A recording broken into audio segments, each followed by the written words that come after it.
If you've been in ministry for really any length of time, you probably have a Monday morning ritual. Maybe it goes like this. You grab your coffee, then you grab the dashboard, and you check the numbers. How many came yesterday? That's the question that you're asking. And by the way, you need to know this number because the very first question other people are going to ask you about your church is, what you running? That's kind of the catchy way of asking how many people showed up yesterday. I mean, when the number is high, you feel better, you breathe easier, and when it's low, you start asking some hard questions. You wonder if the sermon landed, or maybe the series isn't working, or if maybe you're not working. Why are people slowly drifting away? Listen, I get it. I've been there. When I first became a lead pastor of Watermark Church, it became Woodstock City when we moved into our first permanent location. And at that point, we were a part of North Point Ministries, a campus location with Andy Stanley and North Point. But in those early days, we weren't. We were just an independent church. And it was a revitalization opportunity for me and our family and for our church. And it was so hard. Every week on Sunday afternoon, I didn't even wait till Monday, I had the person who kind of ran our finances and ran our metrics and stuff send me a dashboard, a report. How many people were there in each of the environments? How many adults were there? And for us in that time, most importantly, did anybody give today? My first Sunday, we had $400 in the bank. So, giving was a pretty big problem. So I get it. I mean, I've been there. I can't even begin to count the number of Sundays that I stood backstage kind of peeking out around the curtain, just assuming that nobody was going to show up. And sometimes that actually was true. Not many people did show up. Here's the truth, though, and this is the truth we're going to tackle in this episode of the Pressure Pod. Sunday attendance might be the easiest metric to track, and it might make you feel good. However, it's also one of the most misleading metrics that we can track. Because, and here's why, attendance alone is kind of like a counterfeit win. It's not bad. People matter, but you know this. Attendance is not the mission. The Great Commission does not say, go into all the world and get as many people as possible into one room for 70 minutes. That is not what we've been charged to do. The mission isn't attendance. It's, and remember this word, advancement. The mission isn't attendance, it's advancement. So it's not butts and seats, it's feet moving forward in faith. So here's the danger. When attendance becomes the main metric on the dashboard or the main scorecard, it really begins to affect how we lead our churches. Now, I'm sure you're better than this, but I have seen people who start making decisions to attract rather than advance. You program for comfort instead of maybe challenge. Felt needs become more important than faith steps. And over time, your church can look really busy, but without actually making disciples. I mean, this is terrible, but you can fill a room without filling a soul. You can even build a church without Jesus. So let me give you an alternative. What if you redefine your scoreboard? And what if you start measuring steps of faith, these forward movement moments that show real spiritual growth? I mean, there's probably dozens of these we could come up with. And the more sophisticated we want to be in our dashboard and metric tracking, the more that we could discover. Let me just give you 5 metrics that I think, not to replace attendance, you should still measure it, but attendance is a lag metric. It tells us what happened. Well, let's talk about 5 other things that happened, but also show lead metrics. It shows what people are doing in their faith journey. Now, these aren't going to be brand new necessarily, but I think they're really important. Here's the first one, first-time faith decisions. Now, I came out of a Baptist church context. You may be in a Baptist church context now. And so I don't want to this is not in any way throwing shade on any church that does this, but I do think sometimes getting hands raised for the sake of counting becomes more important than getting hands raised to overpopulate heaven. So I'm in no way suggesting that you manipulate emotionally, spiritually this so that you can have a bigger number to count. Okay, let's not do that. That's just terrible leadership. But are you counting how many people began a first-time relationship with Jesus in a given month or a given quarter?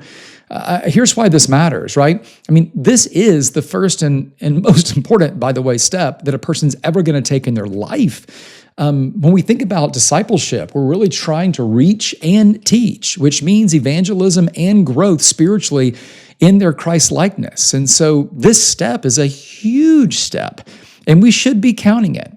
So how can you track that at your church? Well, maybe you could use Connect cards, or, as people are baptized, your baptism request, maybe not the baptism, but requests for it. Or maybe it's just a system that you have for follow-up conversations. I don't know. You can come up with it. And as long as you repeat it, the metric will be valid as a comparative, but don't manipulate it. But I think we should probably be offering opportunities for it, and we should definitely be measuring it. The second metric is baptisms. Baptisms is a really critically important metric. I think we should be tracking the number of people who publicly declare their faith. And you probably are doing this. But sometimes I think the things that we track become more important. And so maybe we begin manipulating it, but maybe we begin pushing people more towards it. I mean, here's why it matters, right? Baptism is a biblical milestone of obedience. In fact, for a lot of people, it's one of the earliest obedience milestones. And so tracking it is obviously very easy, right? You can keep a schedule and just record it in your church database. I mean, there's so many easy ways to do that. But track it. And every month or every quarter, compare to the previous quarter and the previous month or quarter from the previous year. Now, don't forget, when we're doing these comparative analysis on metrics, comparing, for instance, Q1 to Q2 isn't always the best comparison because there are cultural things happening in Q1 that are not happening in Q2. For instance, if you included Easter attendance in your Q2 against Q1, you're going to feel pretty bad about Q1 possibly. But comparing Q2 against last year Q2, that gives you a much better percent change and a relative comparison. So keep that in mind for all of this. Okay. No more side notes. Number 3, third metric, first time serving. This may be a new metric for you. In fact, I think first time fill in the blank, first time giving, serving in a group, any of these engagement pieces, the first time somebody does it, that's an important metric because they're taking a pretty big step. I would count how many people move from, in a way, we're counting consumer to contributor is what we're doing. And it matters because serving is a part of a discipleship catalyst. Now, you have heard me talk about this before, and I will talk about it again.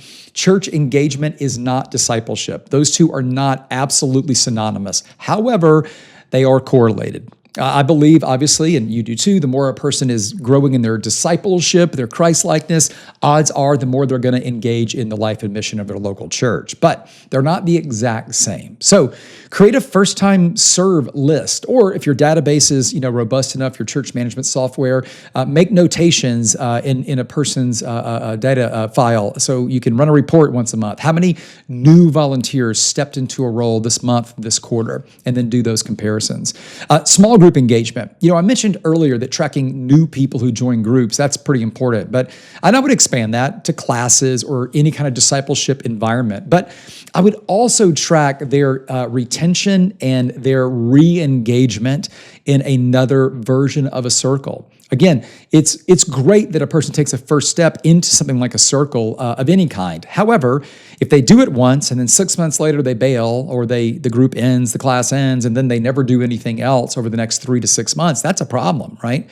So we should be measuring that attention or retention and attraction to it. And this matters because circles really do grow people faster than rows can. But if they just sit in one, we may be stalling out on that pathway. So how do we track that? Again, group leader reports, and again, your church management system is that. Now, this is a little harder because we're asking group leaders to report it, but if we can cast a compelling vision for our group leaders that are not meeting in the church, on a day that someone is there who can help count or remind them, if they understand why this is important, odds are they can report that data to you. And if you give them a really easy way to report it, and do something simplistic if you need to. Just create a Google form that they can fill out and email it to them, every week after group ends. So again, you can make it easy for them to do that. And here's the fifth one. This is a big one. It's kind of an umbrella one in a way, but spiritual leadership steps. So anytime a person kind of moves from participant to leader, leading a group, discipling someone individually or in a group setting, teaching a class, any of these kind of movements show that that people are maturing in their faith more than the early stages. They're really beginning to use some biblical illustrations. They're moving out of spiritual milk and into some solid food. They're no longer being passed, tossed back and forth by waves spiritually. Now they're actually surfing some of these waves, and they're teaching surfing to other people, right? So it matters because leaders can multiply ministries who then multiply other leaders. So have some sort of leadership pipeline metric that you can record. That's a pretty important one.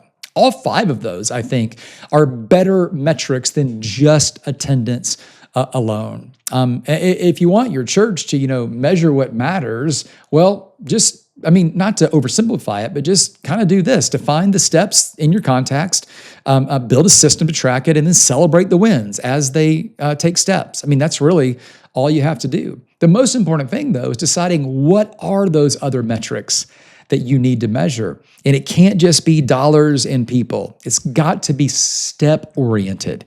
When we measure steps, we're measuring discipleship, because discipleship is a journey. When you change your scorecard, really you change your strategy. You measure what matters, but what you measure also determines what matters. So when you change your strategy, you change your culture. And when you change your culture, you stop chasing counterfeit wins and you start seeing real ones. So this week, don't just check the numbers, check the steps.